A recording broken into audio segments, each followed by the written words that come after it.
Hi guys, welcome to creating wealth. तो आज हम बात करेंगे ब्रेवरी सेक्टर से एक स्टॉक के बारे में और जानेंगे कि कंपनी किन प्रोडक्ट्स में जो है डील करती है, कंपनी के आगे क्या फ्यूचर प्लान्स हैं और उसको देखते हुए स्टॉक का क्या टारगेट हो सकता है। तो कंपनी का नाम है United Spirits Limited. United Spirits Limited की अगर बात करें, world second largest spirits company है ये बाय वॉल्यूम अगर देखा जाए तो। और ये सब्सिडरी है डियागो की। एंड साथ के साथ इनका जो हेडक्वार्टर जो है वो है बेंगलोर कर्नाटका में। तो यहाँ पे अगर बात करें इनके बिजनेस के बारे में, Diego India is the country leading beverage alcohol company with an outstanding collection of premium brands। अगर ब्रांड्स की अगर बात करें, इनके प्रोडक्ट्स की अगर बात करें तो ढेरों जो है प्रोडक्ट इनके पास में है। और सबसे ज्यादा इनके जो प्रोडक्ट अगर प्रीमियम अगर ब्रांड्स की अगर बात करें जिसमें देखेंगे तो Johnnie Walker, Black Dog, Black and White, VAT 69, Antiquity, Signature, Singleton, Royal Challenge, McDowell's number one. तो सारी की सारी देखेंगे तो मोस्टली जो है जानी पहचानी ब्रांड्स हैं इनके पास में। और कंपनी का जो है एक अच्छा खासा ब्रांड वैल्यू है। और अगर इनकी बात करें प्रोडक्शन की तो एक अच्छा खासा कंपनी जो है प्रोडक्शन करती है। सब कुछ ठीक है, सब कुछ बढ़िया है, कहीं भी कोई भी प्रॉब्लम वैसे अगर देखा जाए बिजनेस के तौर पे बढ़िया मैनेजमेंट, सब कुछ बढ़िया, एग्जीक्यूशन भी सब कुछ अच्छा है। लेकिन सबसे बड़ी बात जो इस समय पे इस सेक्टर के ऊपर जो आती हुई दिख रही है उस पे थोड़ा नजर जो है मैं डालने की कोशिश करूंगा। क्योंकि ये थोड़ी इंडस्ट्री में अब आने वाले टाइम में थोड़ी बहुत मुझे लगता है दिक्कतें रहने वाली हैं। हालांकि वो दिक्कतें हो सकता है कुछ साल दर साल ही, कुछ साल दो साल ही चले, या हो सकता है वो कहीं ना कहीं 3-4 साल भी जो है उस पे एक प्रॉब्लम आती हुई दिखे। तो क्या प्रॉब्लम्स है, कहाँ से जो है आगे अब ये इंडस्ट्री गुजरती हुई दिखेगी, कितना पेन जो है इस इंडस्ट्री को जो है हो सकता है, उस पे ध्यान देना बहुत जरूरी है। कंपनी क्वालिटी कंपनी है, क्वालिटी बिजनेस है। लेकिन सबसे बड़ी बात क्या है कि कहीं ना कहीं जब बिजनेस जो है अब पेन से जब गुजरता है तो कहीं ना कहीं जो है वो भी धराशायी सा हो जाता है कुछ समय के लिए। अब मैं आपके सामने जो है कुछ चीजें जो है रखता हूँ कि प्रॉब्लम कहाँ पे, किस लेवल पे जो है आने वाली है आगे इनके लिए। तो सबसे बड़ी बात क्या है, इनके रॉ मटेरियल के जो प्राइस है ना वो आगे अब थोड़ा सा आसमान छूने लगेंगे। प्राइस हाइक अभी अपने प्रोडक्ट पे इनको लेने भी पड़ेंगे आने वाले टाइम में। लेकिन उससे भी मुझे नहीं लगता ज्यादा कुछ फर्क जो है पड़ने वाला है। क्योंकि प्राइस जो है ज्यादा बढ़ने से रॉ मटेरियल के उतना प्राइस ही अपने प्रोडक्ट का नहीं बढ़ा पाएंगे जितना जो है रॉ मटेरियल का प्राइस जो है बढ़ जाएगा उस समय तक। तो ये चीजें एक तो मीडियम टर्म के लिए भी जो है प्रॉब्लम क्रिएट करेंगी और कहीं ना कहीं थोड़ा सा लॉन्ग टर्म में भी प्रॉब्लम आएगी। अब वो चीजें जो है मैं रखता हूं। सबसे पहले आप देखें जो इनका जो रॉ मटेरियल जो होता है, तो यूक्रेन जो है among the top 5 global producer है बार्ले। बार्ले मतलब जौ का। तो यहाँ पे अगर हम बात कर लें कि टॉप 5 जो बार्ले प्रोड्यूसिंग कंट्रीज हैं तो उनमें देखेंगे तो रसिया, जर्मनी, फ्रांस एंड यूक्रेन। तो यूक्रेन और रसिया की अगर बात करें, दोनों जगह जिस तरीके से ये जो वॉर जो छिड़ी हुई है इसका कहीं ना कहीं असर ये बार्ले प्रोडक्शन पे भी जो है पड़ता हुआ दिखेगा। और कहीं ना कहीं इसकी वजह से जो है जो डिमांड है वो पूरी नहीं हो पाएगी। और ये जो है दिक्कतें करेगा आगे, जो डिसरप्शन जो आएगा, जो सप्लाईज के अंदर जो डिसरप्शन जो आएगा उससे कहीं ना कहीं जो है ग्लोबल प्राइसिंग बढ़ती हुई दिखेगी बार्ले की। और साथ के साथ ये तो है ही जो मेन रीजन है, साथ के साथ सेकंड रीजन जो इस कंपनी को जो है डिस्टर्ब करता हुआ दिखेगा, एक तो कॉस्ट, जो न्यू बोतल की जो कॉस्ट आएगी वो भी कहीं ना कहीं जो है दिक्कत है, ये वो मेजर चंक जो है बना हुआ है। क्योंकि वाले account of 30% of the raw material cost for alcoholic beverage maker, while bottling expense form the remaining major chunk. With Brent crude over $90 billion a barrel, अब तो और ज्यादा हो गया।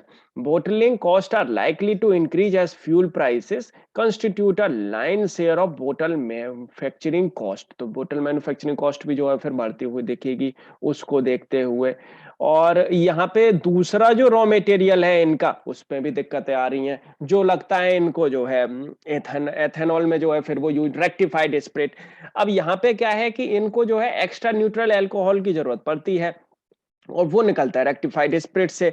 अब एथेनॉल से जो है रेक्टिफाइड स्प्रिट बनता है। अब वहाँ पे क्या हो रहा है कि जो ऑयल मार्केटिंग कंपनी है, जो गवर्नमेंट जो सपोर्ट कर रही है कि एथेनॉल प्रोड्यूसर्स को कि आप जो है एथेनॉल बनाओ, डबल इंसेंटिव दे रहे हैं, सब कुछ दे रहे हैं। तो शुगर मैन्युफैक्चरिंग वाली कंपनी क्या है कि वो एथेनॉल पे लग गई हैं।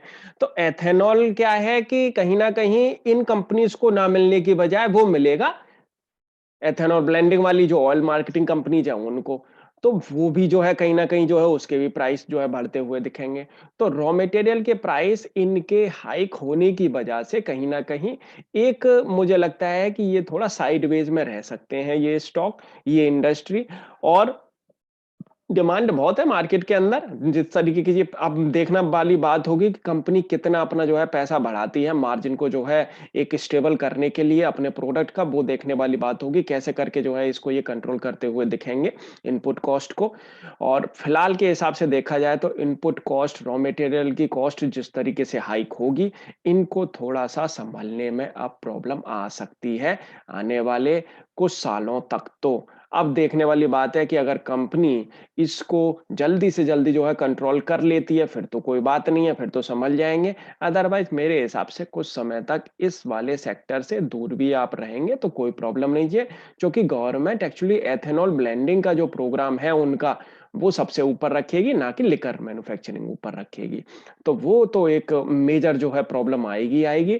दूसरी बात ये वारले की जो प्रॉब्लम जो आएगी, ये जो रॉ मटेरियल है उससे भी। तीसरी बात जो बोतल मैन्युफैक्चरिंग की जो प्रॉब्लम जो आएगी। तो ये सारी की सारी चीज़ें जो हैं, कहीं न कहीं जो है प्रॉब्लम करती हुई दिखेंगी। और एक्साइज़ इंक्रीज़ होता हुआ दिख सकता है। तो ये भी थोड़ा-सा स्टेट बजट के अंदर जो है ये भी एक्सपेंसिव हो सकता है। तो वहाँ से भी जो है इनको एक प्रॉब्लम आती हुई दिख सकती है। तो ये सारी चीज़ें कहीं न कहीं इस कंपनी को या इस इंडस्ट्री को थोड़ा बहुत साइडवेज़ या डाउनफॉल में ला सकती हैं आने वाले कुछ समय के लिए। अब एथेनॉल ब्लेंडिंग में भी आप एक बार देखो, तो एथेनॉल ब्लेंडिंग वाली कंट्रीज़ की अगर बात करी जाए कि कौन-कौन सी कंट्रीज़ जो हैं सबसे ज़्यादा जो है एथेनॉल ब्लेंडिंग पे जो है क एथेनॉल प्रोडक्शन जो है कर रही हैं। यूएस सबसे ऊपर है, फिर ब्राज़ील, फिर यूरोपियन यूनियन, फिर चाइना, फिर इंडिया। 2020 की ये रिपोर्ट है। इंडिया की भी अगर देखेंगे तो एक अच्छा खासा जो है मिलियन गैलन्स में जो है वो प्रोडक्शन कर रहे हैं। आने वाले टाइम में ये बहुत बढ़ जाएगा। और जिससे क्या है कि हमारे यहाँ जो ऑयल एंड गैस जो सबसे ज़्यादा जो इम्पोर्ट होता है, उसको थोड़ा बहुत कहीं न कहीं गवर्नमेंट कट कर पाएगी। लेकिन उसका असर शुगरकेन सेक्टर पे तो बढ़िया पड़ेगा, पॉजिटिव पड़ेगा। लेकिन उसका इम्पैक्ट जो है कहीं न कहीं जो लिकर वाली कंपनी है, जो ब्रेवरीज वाली कंपनी है, उन पे जो थोड़ा वो ज़्यादा पड़ता हुआ दिखेगा। तो वो कहीं न कहीं एक दिक्कत हो सकती है उस सेक्टर के अंदर। अब जिस तरीके से इनका जो अभी प्रीवियस क्वार्टर के रिजल्ट आए थे, वो अच्छे खासे आए थे। अच्छी खासा जो है स्ट्रॉन्ग क्वार्टर इनका गया था। राइजिंग इन्फ्लेशन भी हालाँकि होती हुई दिखी, लेकिन उसके बाद भी अगर देखेंगे तो बढ़िया काम जो है कंपनी ने करके दिखाया। और दूसरी बात क्या कह रहे हैं कि जैसे कि एक्सटर्नल ऑपरेटिंग एनवायरनमेंट जो है नियर टर्म के लिए चैलेंजिंग है, including potential impact from covid and rising cost inflation. तो कॉस्ट इन्फ्लेशन इनको जो है तंग अभी कर सकती है आने वाले टाइम में। अब ये कितना जो है तंग कर पाएगी, ये देखने वाली बात है। मेरे हिसाब से जितना स्टॉक आपको नीचे से नीचे मिल पाए उतना बेहतर है, लेकिन क्वार्टर ऑन क्वार्टर के हिसाब से खरीदने में फ़ायदा है, बजाय जो है एक बार में सारा पैसा इसमें जो है इन्वेस्ट करके आप बैठ जाओ कि अब तो जो है ये हवा हो जाएगा, ऐसा मुझे नहीं लगता, टाइम लग सकता है। यहाँ पे अगर बात कर लें इनके फंडामेंटल्स की, फंडामेंटल्स हालाँकि अच्छे हैं और लार्ज कैप कंपनी है, 2 की फेस वैल्यू है, डिविडेंड ट्रैक रिकॉर्ड भी एक बार जो है देख लेते हैं किस तरीके के जो है इनके डिविडेंड ट्रैक रिकॉर्ड है। डिविडेंड ट्रैक रिकॉर्ड हालाँकि इसका कोई ख़ास नहीं है। अब रेवेन्यू की एक बार बात करते हैं, तो यहाँ पे रेवेन्यू अगर आप देखेंगे तो मिले-जुले से रेवेन्यू आ रहे हैं पिछले 5 साल से। कोई ख़ास बढ़त देखने को नहीं मिल रही है रेवेन्यू के लिहाज से। प्रॉफिटेबिलिटी में भी देखेंगे तो गिरावट ही देखने को मिल रही है 18, 19, 20 और अब तो 21 में तो बहुत ही ज़्यादा डाउनफॉल देखने को मिला है। और डेब्ट की बात करें तो डेब्ट इसने कंपनी ने जो है बहुत कम किया हालाँकि। लेकिन अब ये वाले कुछ जो क्वार्टर गए हैं, पिछले 2 क्वार्टर जो गए हैं, वो एक काफ़ी अच्छे खासे जो है क्वार्टर जाते हुए दिखे हैं। उनका भी जो है मैं आपके सामने जो है रिजल्ट रखता हूँ। क्योंकि इसमें जो है बढ़िया परफॉर्मेंस की है इसने। आप देखेंगे तो यहाँ पे प्रॉफिटेबिलिटी जिस तरीके से इनकी जो है ठीक-ठाक आती हुई दिखी है 2 क्वार्टर्स के अंदर, तो एट पार तो आता हुआ दिख रहा है। जितना जो है पिछले साल पिछले से पिछले साल जो है कंपनी करती थी करीब 600 के आसपास का प्रॉफिट, उतना तो जो है कंपनी लेके आती हुई दिख रही है। लेकिन आने वाला समय कुछ थोड़ा-सा इनके लिए एक चैलेंजिंग रह सकता है। शेयर होल्डिंग पैटर्न की अगर बात करेंगे, ठीक-ठाक बना हुआ है। और हालाँकि म्यूचुअल फंड स्कीम्स ने दिसंबर 2021 में शेयर जो है मतलब अपना स्टॉक परचेज़ ही किया है और स्टेक बढ़ाई ही है। यहाँ पे आप देख सकते हैं एफआईआई की तरफ से, डीआईआई की तरफ से, हालाँकि डीआईआई की तरफ से होल्डिंग कम होती हुई दिखी है। और यहाँ पे आप बात कर रहे हैं चार्ट पैटर्न की। तो फ्रेंड्स, अगर आपको ये वीडियो अच्छा लगे तो आप लाइक ज़रूर करिएगा।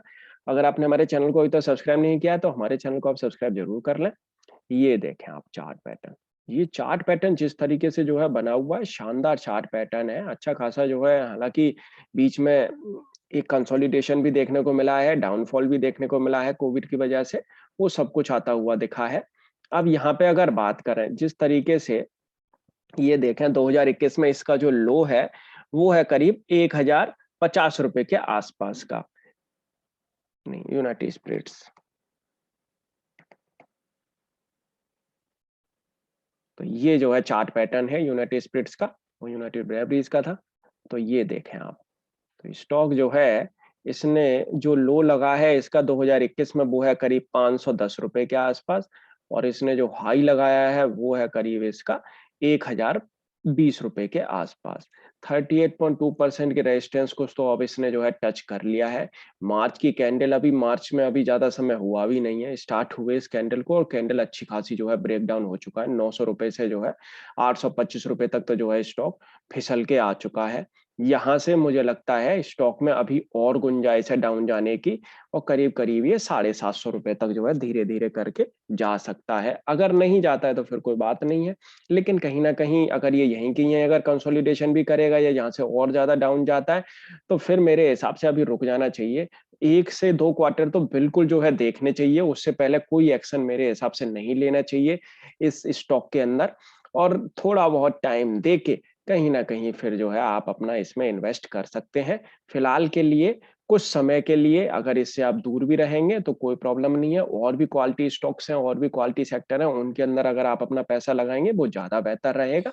क्योंकि कहीं न कहीं थोड़ा-सा एक मटेरियल कॉस्ट बढ़ने से और उसकी सप्लाई ना मिल पाने की वजह से ठीक-ठाक, वो कहीं न कहीं इनको एक प्रॉब्लम क्रिएट होती हुई दिखेगी आने वाले कुछ क्वार्टर्स तक। अपना भी एनालिसिस एक बार ज़रूर कर लें, उसके बाद ये स्टॉक को बाय, सेल या होल्ड करें। Thank you.